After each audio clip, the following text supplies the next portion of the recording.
siempre pensé que tenía buen instinto para las personas. No era ingenua, no me enamoraba fácilmente y, después de una relación fallida que me dejó rota por dentro, prometí no volver a dejarme llevar sin antes estar segura de quién tenía delante. Pero a veces, el amor se disfraza tan bien que hasta los más cautelosos bajan la guardia. Conocí a Javier en una cafetería cerca del trabajo. Yo iba todos los días por el mismo café con leche y croissant, y él comenzó a aparecer de repente, siempre con una sonrisa amable, un comentario ingenioso, y una mirada que parecía leerte el alma. Era carismático, de esos que saben exactamente qué decir y cómo hacerlo. Un día, me invitó a sentarme con él. Otro día, me esperó con 2 cafés ya servidos. En menos de 2 semanas, estábamos saliendo. Durante los primeros meses, todo parecía perfecto. Javier era atento, divertido, me escuchaba con verdadera atención y siempre me hacía sentir especial. No exagero al decir que pensé que había encontrado al hombre ideal. Era como si todo en mi vida finalmente encajara. Pero entonces, algo empezó a incomodarme. Era un detalle pequeño al principio, casi imperceptible. Todos los viernes, sin falta, él desaparecía. Podíamos pasar todo el día juntos, almorzar, caminar por el parque, reírnos como adolescentes, pero cuando el reloj marcaba las 7 de la tarde, Javier cambiaba. Se ponía inquieto, miraba el celular constantemente, y luego decía, tengo que irme. Me surgió algo. La primera vez no pensé mucho. La segunda, me extrañó. La tercera, le pregunté directamente a dónde iba. Me dijo que era una cosa del trabajo. La forma en que lo dijo me dejó una espina clavada. No dio detalles. No me ofreció explicaciones. Simplemente se fue. Lo dejé pasar porque no quería parecer controladora.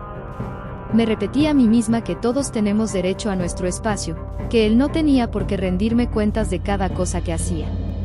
Pero cuando empecé a notar que esto pasaba cada viernes, sin excepción, ya no pude ignorarlo. Intenté no obsesionarme. En serio. Me forcé a creer que no era importante. Que tal vez tenía un compromiso familiar del que no quería hablar. Que quizá estaba ayudando a alguien. Pero entonces comencé a notar otros detalles. Nunca contestaba mis mensajes los viernes por la noche. A veces aparecía más tarde, ya entrada la madrugada, diciendo que se había quedado sin batería o que se le había hecho tarde. Y cada vez, su tono era más evasivo, más mecánico. Empecé a sentirme insegura. No por celos, sino por la sensación de estar quedando afuera de una parte de su vida que claramente era importante. Porque, si no lo fuera, ¿por qué esconderla? Un viernes decidí llamarlo varias veces. Me mandó un mensaje horas después, diciendo que había estado en una reunión que se alargó. Otra semana me dijo que estaba ayudando a un amigo con un problema. Empecé a escribir cada excusa en un cuaderno. Las palabras cambiaban, pero la estructura siempre era la misma: salir a las 7, sin explicaciones, sin contacto hasta altas horas, y luego un mensaje vago. Y entonces, una noche, mientras estaba sola en mi apartamento, mirando el celular sin recibir respuesta, sentí una angustia que me cerró el pecho. Estaba cansada de imaginar escenarios. Cansada de justificarlo. Cansada de no saber. Fue ahí cuando tomé una decisión: lo iba a seguir. No soy una persona impulsiva. De hecho, planeé todo con mucho cuidado. Esperé una semana. Me comporté como siempre. No hice preguntas, no mostré sospechas. Le dije que tenía ganas de cenar con él el viernes. Aceptó, como siempre, y me dijo que iría a mi casa a las 6. Ese viernes fue extraño. Lo noté más callado, como si estuviera pensando en algo. Comimos pasta que yo había preparado y hablamos de cosas triviales. Pero a las 6:45, miró el reloj, se levantó de golpe y dijo: tengo que irme. Perdón, se me hizo tarde. Le pregunté, fingiendo desinterés, si todo estaba bien. Me dijo que sí, que solo era una cosa rápida, y que luego me escribiría. Le di un beso, fingí que no me importaba, y lo vi salir por la puerta. Esperé 5 minutos. Luego me puse una chaqueta, bajé rápido por las escaleras y pedí un taxi. Sabía que si salía corriendo lo perdería. Pero por suerte, lo vi doblando la esquina justo a tiempo. Subió a un taxi también, así que le di la dirección al conductor y le pedí que lo siguiera, sin llamar la atención. Mi corazón latía tan fuerte que me dolía el pecho. Tenía miedo de lo que iba a descubrir. Miedo de confirmar que estaba con alguien que me mentía. Miedo de estar metiéndome en algo más grande de lo que podía imaginar. El taxi avanzó por calles que no reconocía. Pasamos del centro a zonas más oscuras, más alejadas. Finalmente, se detuvo frente a un edificio antiguo, sin ningún cartel. No era un restaurante. No era una casa. No parecía un lugar público. Javier bajó del taxi, miró a su alrededor y entró por una puerta lateral que se cerró tras él. Me quedé dentro del auto, en silencio, mirando ese edificio que parecía salido de otra época. Sentí un escalofrío recorrerme la espalda. Y supe, sin ninguna duda, que algo no estaba bien. Me quedé dentro del taxi por un par de minutos, mirando fijamente esa puerta cerrada por la que Javier acababa de entrar. El conductor me preguntó si quería bajarme, pero le dije que esperara. No sabía qué hacer. Parte de mí quería abrir esa puerta de un empujón y exigirle explicaciones. Pero la otra parte, esa que estaba paralizada, solo quería entender primero a qué me estaba enfrentando. Después de unos 5 minutos, pagué el taxi y bajé. Me acerqué con cuidado, tratando de no hacer ruido. El edificio era de ladrillo oscuro, con ventanas cubiertas por cortinas gruesas o directamente clausuradas. Parecía un lugar abandonado, pero algo dentro me decía que no lo estaba. Caminé alrededor, buscando otra entrada, algún indicio de qué tipo de lugar era ese. Al llegar a la parte trasera, vi una pequeña rendija por donde salía una tenue luz amarilla. Me acerqué. Contuve la respiración. Y entonces, escuché voces. No distinguía bien lo que decían, pero eran varias personas hablando. Algunas reían. Otras hablaban en voz baja. Se escuchaba una música suave de fondo, como si estuvieran en una reunión privada, pero no parecía una fiesta. Tampoco un lugar de trabajo. Volví hacia el frente y esperé, apoyada contra la pared. Pensé en llamarlo. En escribirle. Pero, ¿qué le iba a decir? ¿Qué lo había seguido? ¿Qué estaba parada afuera como una lunática tratando de espiar? Pasó más de 1 hora. El frío me calaba los huesos. Justo cuando pensaba que debía irme, la puerta se abrió. Me escondí detrás de un poste de luz y observé. Salieron 2 hombres. No conocía a ninguno. Uno llevaba una carpeta, como si trabajara en algo administrativo. El otro, más joven, miró alrededor y encendió un cigarro. Luego ambos se fueron caminando tranquilamente, como si nada. Unos 10 minutos después, Javier salió. Pero no estaba solo. Iba acompañado de una mujer. Una mujer joven, rubia, de unos 30 años, muy arreglada. Caminaban uno al lado del otro, sin tocarse, pero hablando con una cercanía que me hizo hervir la sangre. Los seguí de lejos. Doblaron la esquina, caminaron media cuadra y luego ella se subió a un auto. Javier se quedó en la vereda, mirando cómo el coche se alejaba. Luego sacó su celular y marcó algo. Me quedé inmóvil, con el corazón en la garganta. 1 minuto después, recibí su mensaje. Perdón, amor. Se complicó lo del trabajo. Te escribo cuando llegue a casa. Sentí náuseas. Estaba tan enojada que temblaba. No sabía si salir corriendo hacia él o simplemente darme la vuelta y desaparecer. Pero me obligué a respirar. No podía reaccionar sin entender. Necesitaba saber qué estaba pasando en ese edificio, quién era esa mujer, y por qué él me mentía cada viernes. Esa noche no dormí. Cuando Javier llegó a su casa, me llamó. Contesté fingiendo estar medio dormida. Me pidió disculpas por haber estado tan ausente, me dijo que me amaba y que pronto todo iba a estar más tranquilo. No le creí una palabra, pero le dije que sí. Pasé los siguientes días intentando investigar ese lugar. Busqué la dirección en Google, revisé registros comerciales. Nada. No aparecía ningún negocio registrado allí. Tampoco encontré comentarios, fotos, ni siquiera una ficha en mapas. Era como si el edificio no existiera oficialmente. Entonces decidí volver.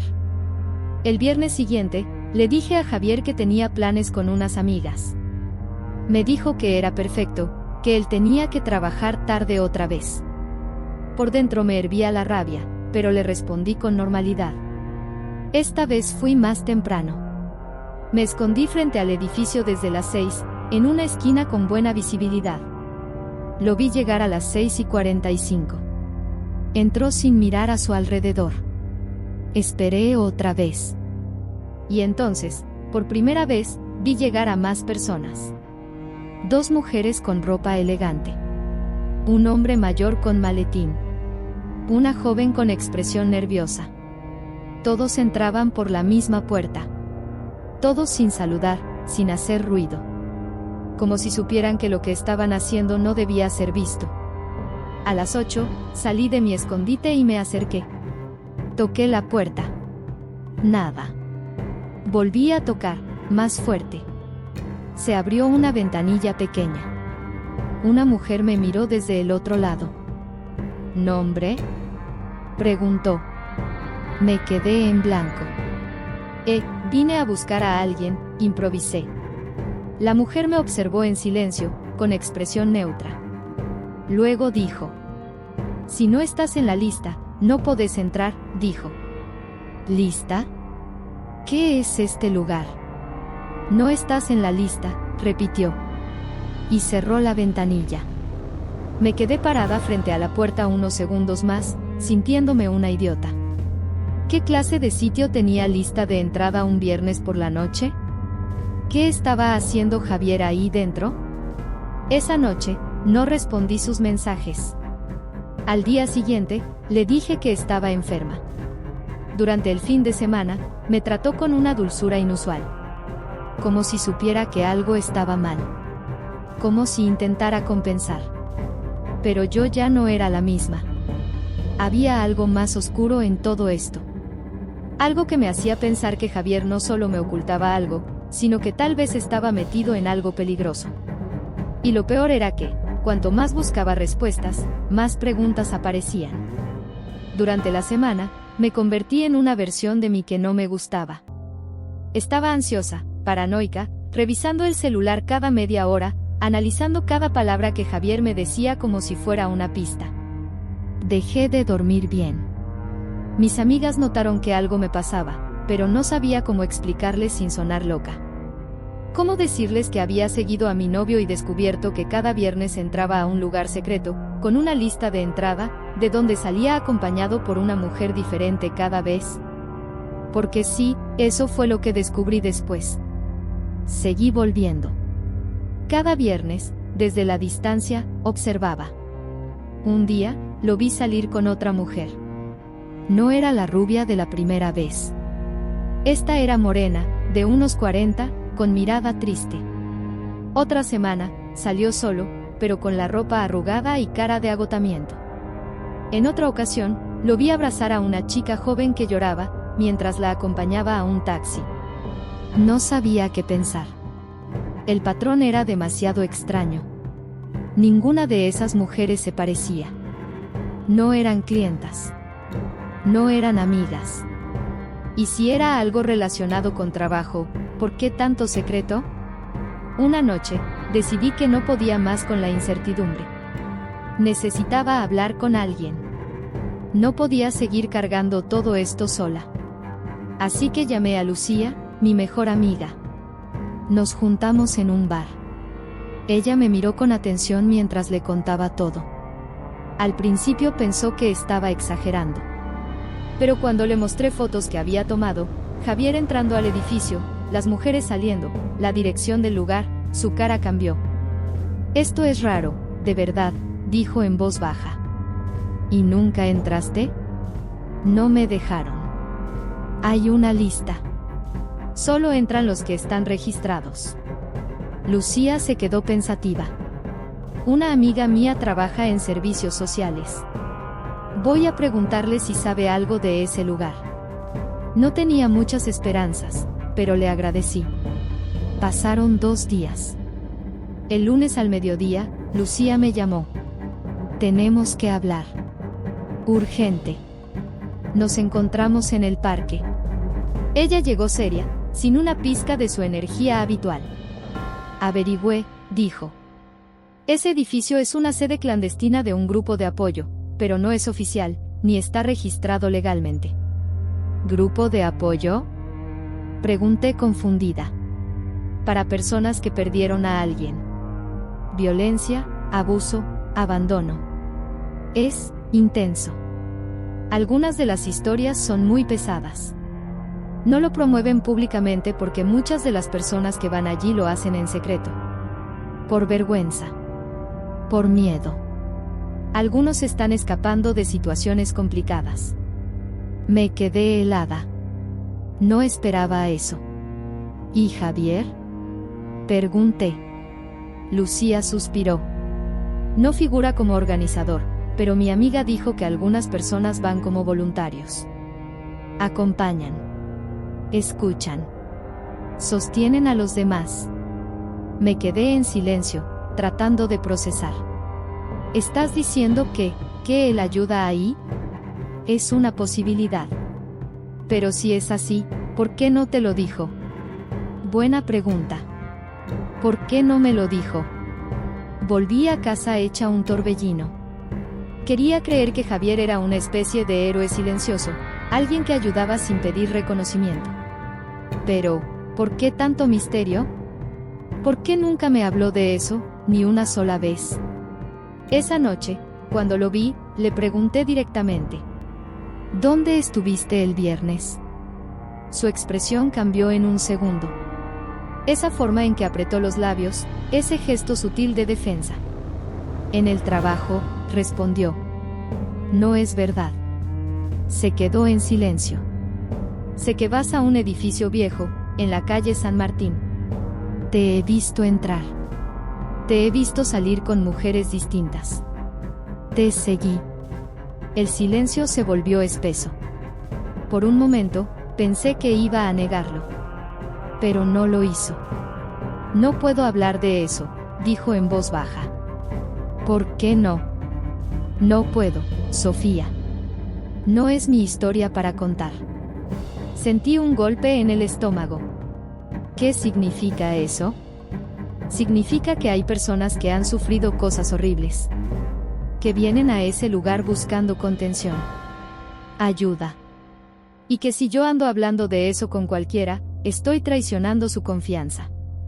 ¿Y yo soy, cualquiera? ¿Tu novia? Él bajó la mirada. Había algo roto en su voz cuando respondió. No quería involucrarte. No quería que te cargaras con eso. Me estás cargando con otra cosa. Con la duda. Con el miedo de pensar que me estás engañando. Con el vacío de no saber en qué parte de tu vida no tengo permiso de entrar. Javier se sentó, como si sus piernas ya no lo sostuvieran. Respiró hondo. Yo fui una de esas personas, Sofía. Hace muchos años. Mi corazón se detuvo. ¿Qué? Mi hermana fue víctima de violencia durante años. Yo no lo supe hasta que fue demasiado tarde. Cuando se quitó la vida, sentí que era mi culpa por no haber visto nada. Por no haber hecho nada. Así que empecé a ir a ese grupo como paciente. Después de un tiempo, me ofrecí como voluntario. Acompaño a los que llegan destrozados. Los escucho. A veces solo eso hace la diferencia. Me quedé paralizada. No sabía qué decir. Todo lo que había imaginado, todas mis sospechas, y de repente, tenía ante mí una historia tan real, tan dolorosa, que sentí vergüenza de haber dudado. ¿Y por qué nunca me lo contaste? Porque cuando hablo de eso, revivo todo. Y contigo, Sofía, quería tener un espacio limpio. Un lugar seguro. Pero quizás me equivoqué. Quizás tenía que haberte dejado entrar desde el principio. Nos miramos largo rato. Había lágrimas en sus ojos. Y también en los míos.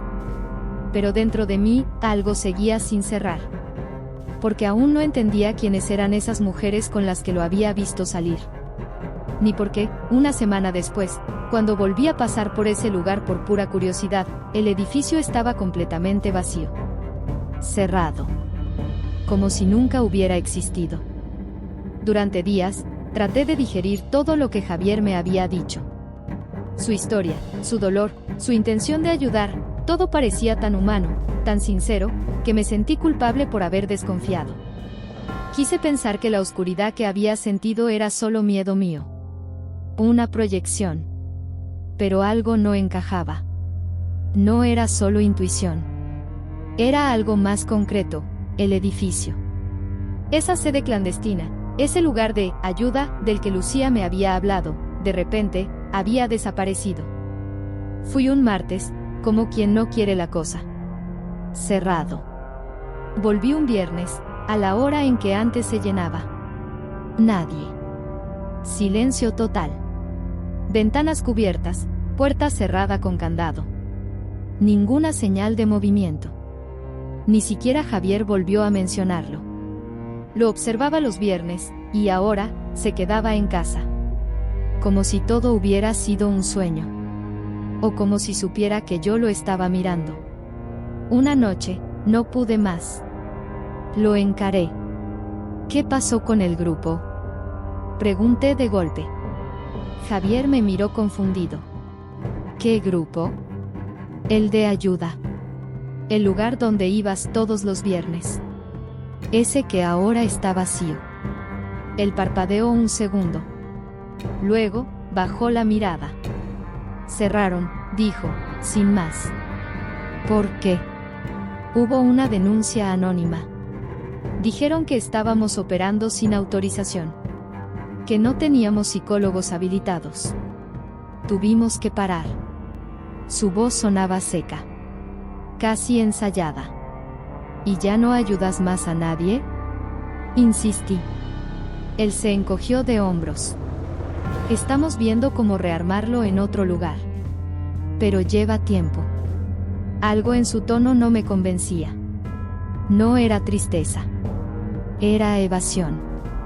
Como si ya no quisiera hablar de eso. Como si algo lo incomodara. Esa noche, mientras él dormía, tomé su celular. Nunca lo había hecho. Nunca quise invadir su privacidad. Pero sentía que estaba volviendo al mismo lugar de antes, la incertidumbre total. Lo desbloqueé con su huella. Y empecé a revisar. No encontré nada al principio. Sus mensajes eran normales. Fotos, memes, conversaciones aburridas. Pero entonces vi una carpeta en la galería de imágenes. Una que no reconocía. Estaba oculta. La abrí. Había fotos. Decenas de fotos. Mujeres.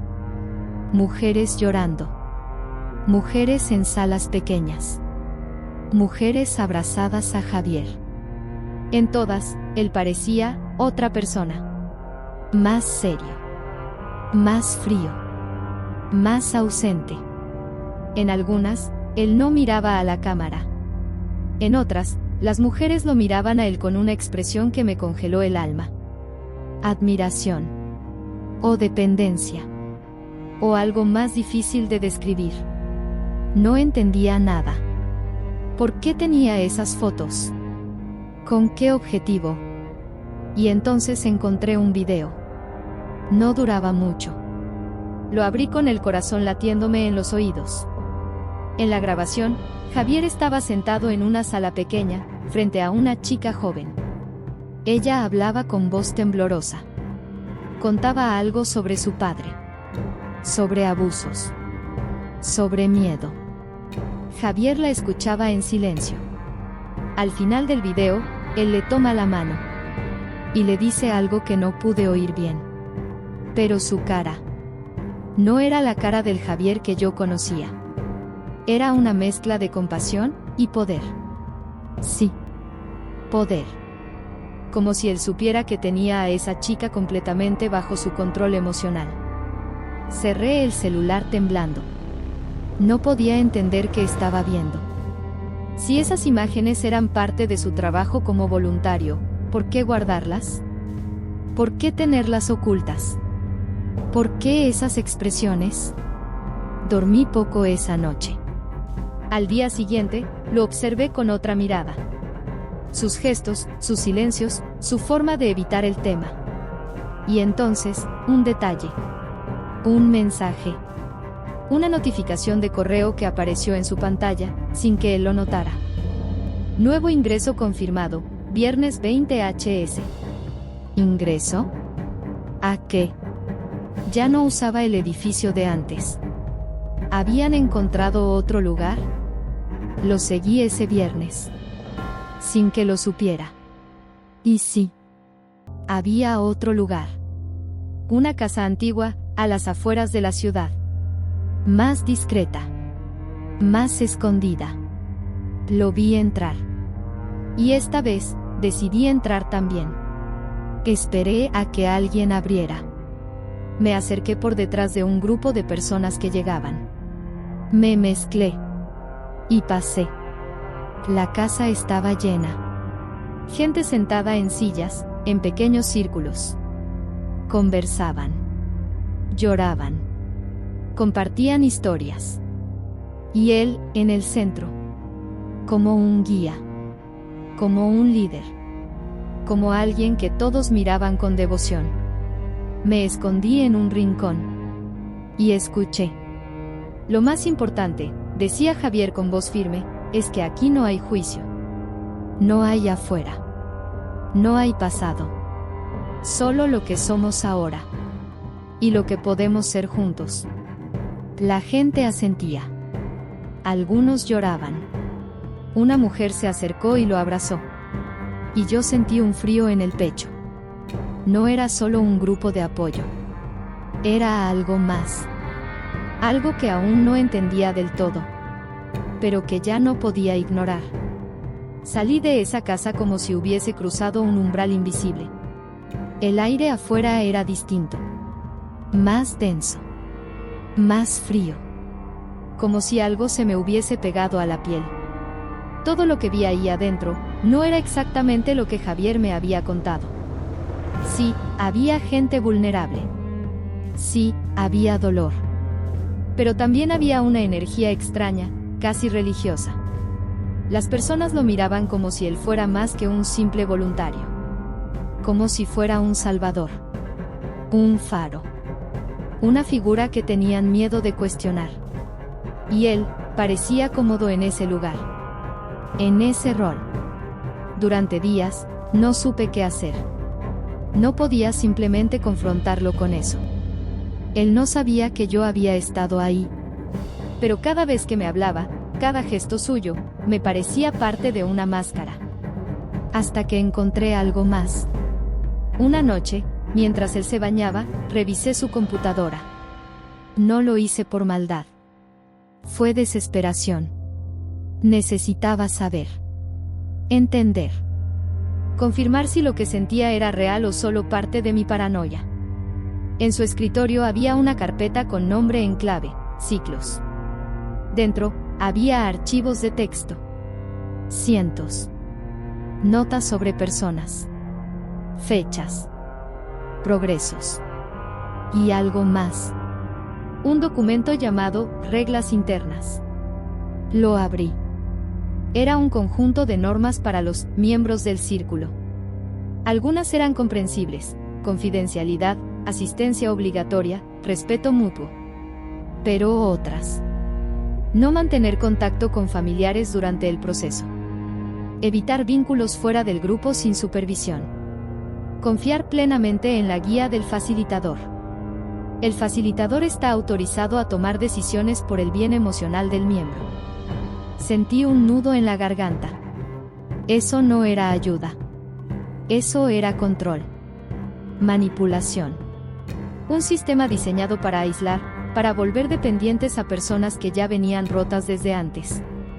Apagué todo. Cerré la laptop. Y esa noche, dormí a su lado como si compartiera la cama con un desconocido. Los días siguientes fueron silenciosos. Yo no decía nada, él tampoco. Había una distancia rara entre nosotros. Una pausa en la conversación. Como si ambos supiéramos que algo se había quebrado. Hasta que una noche, Javier me dijo: ¿estás bien? Asentí. Estás distinta, agregó. Vos también.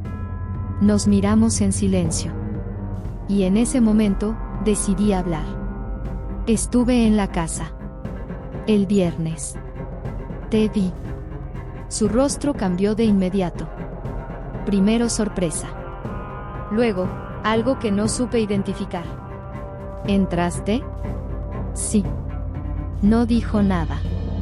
Te escuché. Escuché cómo hablabas. Cómo te miraban. Leí las reglas. Vi los archivos. Javier, eso no es un grupo de ayuda. Es una secta emocional. Él se quedó en silencio largo rato. Luego se levantó, caminó por la habitación y se quedó mirando por la ventana.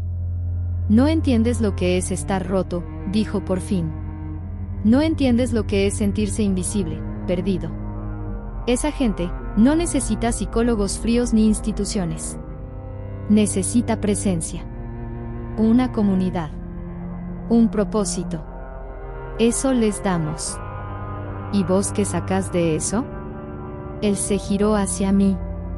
Había fuego en sus ojos. Paz. Redención. Algo que tenga sentido. ¿Te parece poco? Me parece peligroso. ¿Por qué? Porque nadie me eligió oficialmente. Porque no tengo un título en la pared. Pero yo los salvo. Uno por uno. A mi manera. Me acerqué. ¿Y si un día alguien se hunde más por tu culpa? Eso no ha pasado. ¿Y si pasa? Silencio. ¿Y conmigo? Pregunté. ¿Qué lugar ocupo yo en todo esto? ¿Soy parte de tu vida o solo una más en tus círculos? Él no respondió. Entonces supe que todo había cambiado. Me fui esa noche. No hice escándalo. No grité. No lloré frente a él. Solo tomé mis cosas y salí. Los primeros días fuera fueron los más duros. No por Javier. No por extrañarlo. Sino por la duda. ¿Hice lo correcto? ¿Abandoné a alguien que realmente ayudaba? ¿O escapé justo antes de convertirme en otra más dentro de su red? Me refugié en casa de una amiga, traté de seguir con mi trabajo, de distraerme. Pero su voz volvía en mi cabeza una y otra vez. Las palabras que decía, la seguridad con la que hablaba, el modo en que las personas lo miraban. Había algo en el que atrapaba. Y eso era lo más peligroso. Durante semanas, dudé en contarle a alguien lo que había visto. ¿Quién me iba a creer? No había delitos claros. No había abusos físicos. Todo era emocional, psicológico, sutil. Pero después de hablar con una psicóloga, comprendí algo fundamental. El control no siempre grita. A veces susurra. Y muchas veces, se disfraza de amor.